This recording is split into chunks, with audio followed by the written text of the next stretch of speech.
guys, I wanted to talk today a little bit about this thing called Hobonichi. I've been watching for a long time now people's videos on their Hobonichis.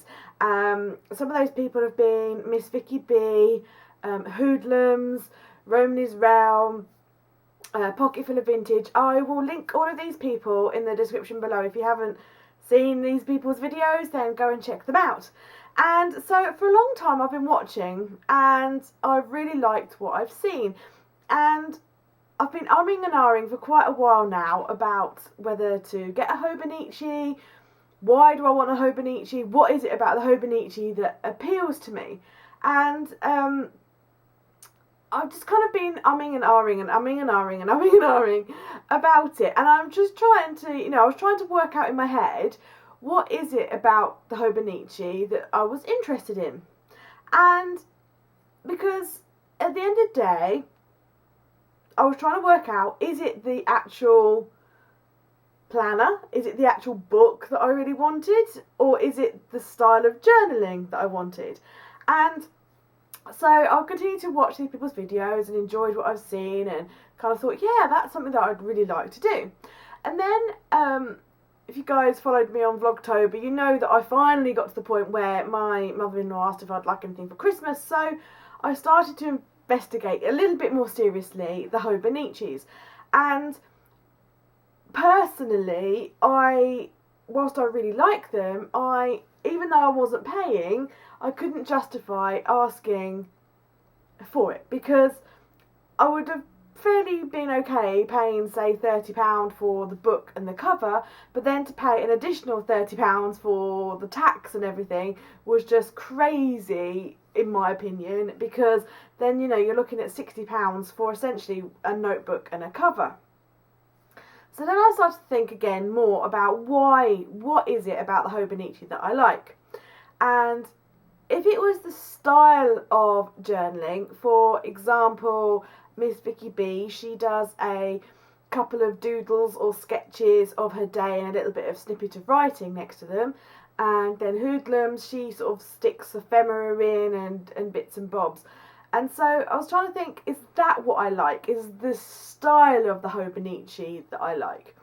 And if that's the case, then actually I can do that style of journaling in any book. I could take any book and just doodle little pictures every day and write stuff next to it. So I thought, okay, so if it's the style of journaling that I like, then I don't need to spend that much money on the Hobonichi. I can just use any book and doodle that way.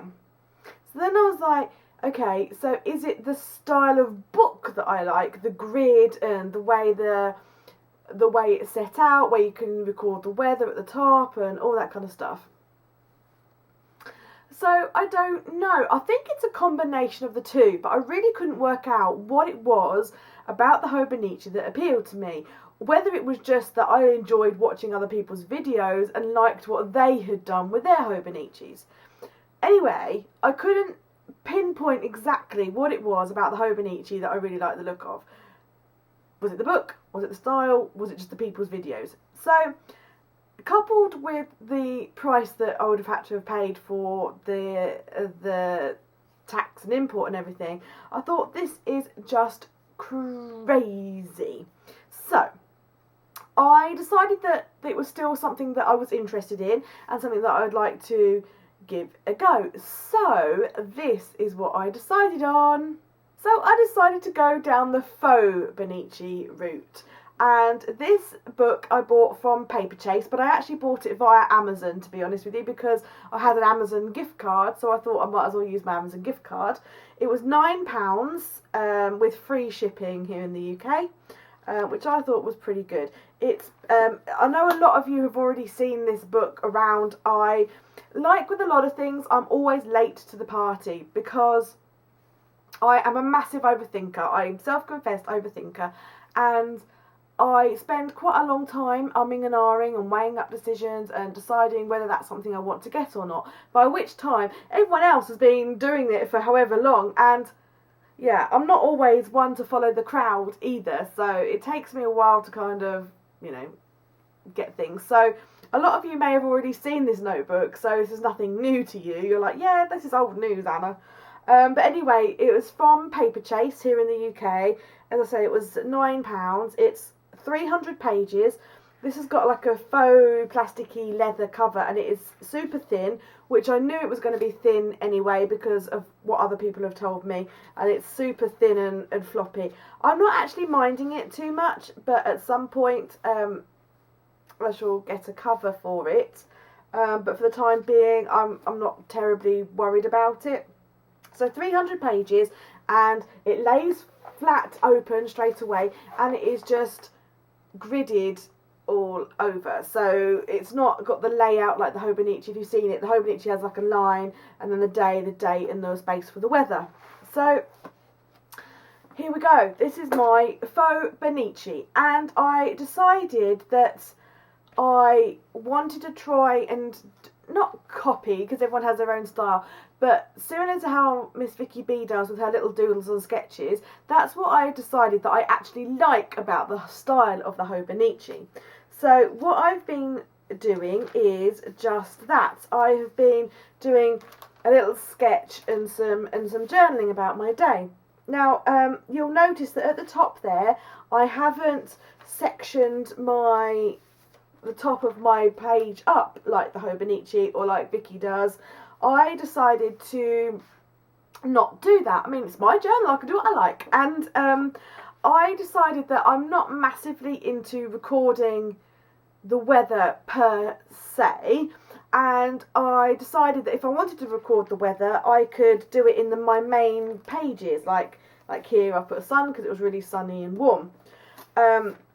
Yeah, so I decided that I didn't necessarily want the line at the top for recording the weather, and I have just decided to just write the day and the Friday the 31st of October 2014 in that way. Yeah, this is I actually decided to buy it for myself. As I said, I had the Amazon gift voucher, so I decided to buy it for myself rather than ask for it as a Christmas present in the end. So I still need to let my mother-in-law know what I would like for Christmas.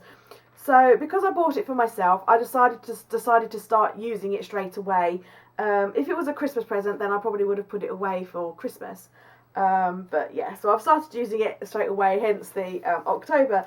So yeah, I've just been kind of enjoying just doing a little doodle and a sketch. I started it on the 29th of October, so I haven't got many pages in there. So just a few sort of little sketches and some writing and stuff. So far I'm really enjoying it. I just have it downstairs in the front room, and I'm just spending 5-10 minutes of an evening, you know, we're watching the telly and I'm just doodling and filling it in. And I'm actually really enjoying it. I journal most days anyway, so doing a daily journaling is not new to me. The good thing about this, I find, for me, is that I'm not writing loads, so I don't feel, I'm kind of not censoring myself, but I don't know, I've still got another journal that I can do like really long rambling stuff in if I really want to, but this has just kind of got more sort of snippets in, which is a little bit more interesting. I find it really relaxing, actually, a lot more relaxing than doing a written journal. And I don't know, because I sort of journal most days in a written form, but I don't art every day. So I quite like the combination of the art and the writing. It's kind of nice to sort of do something a little bit creative that's small and nothing big and stuff. I don't know. It's really hard to explain, and I do struggle with that sometimes because I know what I mean in my head.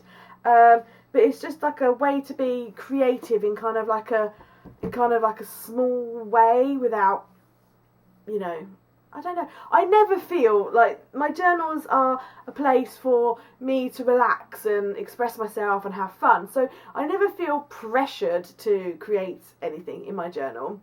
So I can't say that I feel like this is no pressure.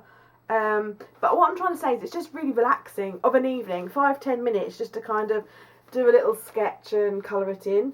I'm using watercolour at the moment, and when I first thought, oh, I'll start this book, I kind of thought I need to get myself some colouring pencils because, you know, that's what I'm going to use to colour in this journal with. And I don't know why I thought that. That was just my initial thought. And I do have colouring pencils, but they are cheap, like 99p children's ones, really rubbish.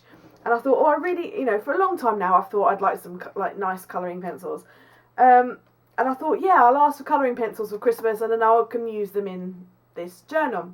But I've actually been using watercolour, and I love watercolour anyway. You know that I use watercolour a lot, and I've just been using watercolour to just colour my doodles in, and I've actually been really enjoying doing that. So actually, I probably will just continue using watercolour in this journal because I'm really enjoying it. So yeah, that's where I'm at. That's, you know, I'm loving it, and I'm not sure what it is. I like the grid, but I'm not like, oh my gosh, it's the gridded paper that really makes the difference for me with this Hobonichi thing. So I don't know. I don't know what it was about the sort of style. I think it might have been the, I don't know. I don't know. I do like the grid, but then, like, you know, my journals, I do a mix of doodling and writing anyway. So, I don't know. I do like using an A5 size though, because in more recent times I've been using this massive journal for my art and writing, and sometimes that's kind of like quite mammoth to carry around with you. I mean, I love it for doing like massive things. I don't know. You can't ever find something quickly when you want to, can you? I like using it for like big things, but I, you know, kind of miss the A5 size. So I think that's another reason why I'm liking this journal, because I've gone back to A5, and for a while now I've been on the massive journal. So for me, it's a combination of A5, the gridded note paper, the chunkiness and the feel of the book, and also the kind of like the little sketches and things. I mean, I found myself the other day doing a few sketches at lunchtime of what I'd been up to in the morning, and then finishing it off in the evening, and then like that one I just did in the evening. So yeah, that's kind of my take on this whole Hobonichi thing, and what I'm doing and how I've set it up and how I'm going to be using it. And I'm just going to kind of continue to play and enjoy myself, and if I miss a day, I miss a day. I haven't pre-filled anything, so if I miss a day, doesn't matter, you know, I'll just carry on, and I'm just going to carry on and see how it goes, see if I continue to use it. If not, I will stop using it and play in one of my other journals. I will always have several journals on the go for different things. So yeah, so there we go. If you're interested in kind of seeing more or finding out how my journey continues, then let me know, because I'm always happy to share if I can. I like, you know, confidential private pages I don't share, but if there's nothing in there that, you know, is confidential, then I'm happy to share. So yeah, just let me know, and also let me know if there are any other people that do Hobonichi type videos here on YouTube that I'm missing out on, because I want to look, because I like looking inside other people's journals. I find it really interesting and inspiring and all of that kind of razzmatazz. So yeah, do you Hobonichi? And why do you like it? Let me know. Thanks for watching, guys. Bye.